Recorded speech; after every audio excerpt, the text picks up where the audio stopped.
అలసిన వానికి ఊరడించు మాటలు. సహోదరుడు భక్త సింగ్ గారి పరిచర్య నుండి సేకరించిన అనుదిన ధ్యానములు. ఆదివారమున మేము రొట్టె విరుచుటకు కూడి వచ్చినప్పుడు.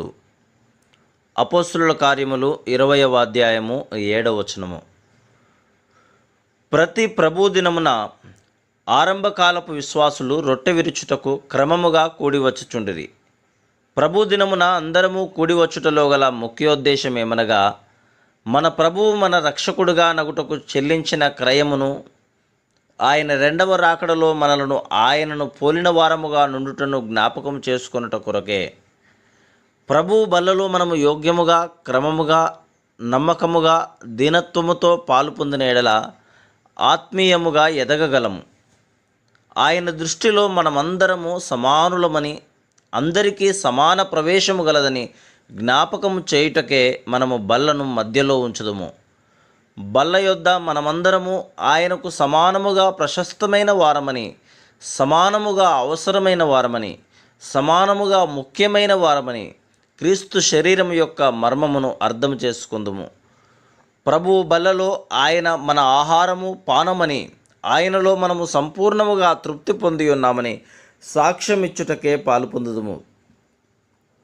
అందుకు యేసు వారితో ఇట్లను, జీవాహారము నేనే, నా యుద్ధకు వచ్చువాడు ఏమాత్రమును ఆకలిగొనడు, నా యందు విశ్వాసముంచువాడు ఎప్పుడునూ దప్పిగొనడు. యోహాను సువార్త 6వ అధ్యాయము 35వ వచనం. యోగ్యముగా పాలు పొందుట ద్వారా మనము లోక సంబంధమైన కోరికలన్నిటి నుండి, ఆకర్షణలన్నిటి నుండి విడిపించబడుదుము. ప్రభువు బల్లలో యోగ్యముగా పాలు పొందిన ఎడల అన్ని తరగతులకు చెందిన విశ్వాసులతో ఏకత్వమును అనుభవించగలం. అందుచేతనే స్త్రీ పురుషులు ఆరాధనలో, బల్లలో సమానముగా పాలు పొందుటకు యేసుక్రీస్తు ప్రభువు నామమున ఆహ్వానించబడుదురు.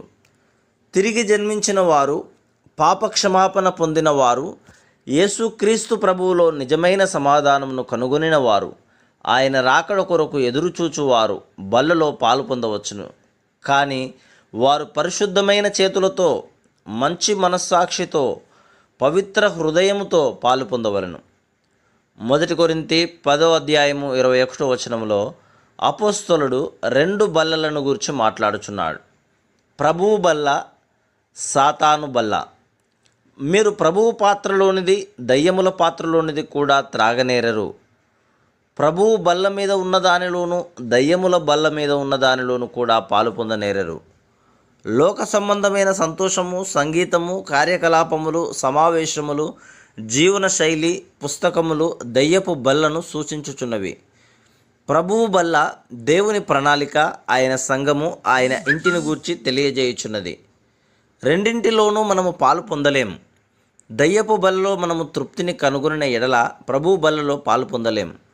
ప్రపంచమంతటిలో అనేక మంది విశ్వాసులు సినిమాలు, నాట్యములు, లోక సంబంధమైన పుస్తకములు, టీవీ, విందులు, సంగీతములు మున్నగు దయ్యపు బల్ల సంబంధమైన వాటి కొరకు ఆకలి కలిగి ఉన్నారు. నీవు ఆ స్థితిలో ఉన్న ఎడల ప్రభువు బల్లలో పాలు పొందలేవు. నా ప్రభువే నా సంతృప్తి, నాకు ఏ కోరికలు లేవు అని నీవు చెప్పగలిగి ఉండవలను. ప్రభువు బల్లలో పాలు పొందుట ద్వారా నా ప్రభువే నా ఆత్మీయ ఆహారము, పానము, విశ్వాసముతో నేను తినుచున్నాను, ఆయనే నా సర్వసంతృప్తి అని చెప్పగలిగిన వారముగా ఉండవలను. నీవు పాపపు తలంపులు, మాటలు, క్రియల వలన అపవిత్రపరచబడిన ఎడల సంగతులు సరిచేసుకొని ప్రభు బలలో పాలు పొందవలను. మోకాళ్ళపై ఉండి, దేవా నన్ను పరిశోధించి నా హృదయమును తెలుసుకొనుము, నన్ను పరీక్షించి నా ఆలోచనలను తెలుసుకొనుము. 139వ కీర్తన 23-24 అని ప్రార్థించవలెను. మనము అయోగ్యముగా పాలు పొందిన ఎడల శిక్షావిధి కలుగుటకై పాలు పొందుచున్నామని లేఖనము చెప్పుచున్నది. కాబట్టి ఎవడు అయోగ్యముగా ప్రభువు యొక్క రొట్టెను తినునో, లేక ఆయన పాత్రలోనిది త్రాగునో, వాడు ప్రభువు యొక్క శరీరమును గూర్చియు రక్తమును గూర్చియు అపరాధి అగును. ప్రభువు శరీరమని వివేచింపక తిని త్రాగువాడు తనకు శిక్షావిధి కలుగుటకై తిని త్రాగుచున్నాడు. 1 కొరింథీ 11:27-29 వచనం. యోగ్యముగా పాలు పొందుట ద్వారా యేసుక్రీస్తు ప్రభువు యొక్క శక్తి మనలో కార్యసాధకమగుటను రుజువుపరుచుచున్నాము. మనము పునరుద్ధాన శక్తి ద్వారా నీతిమంతులమగుదుము.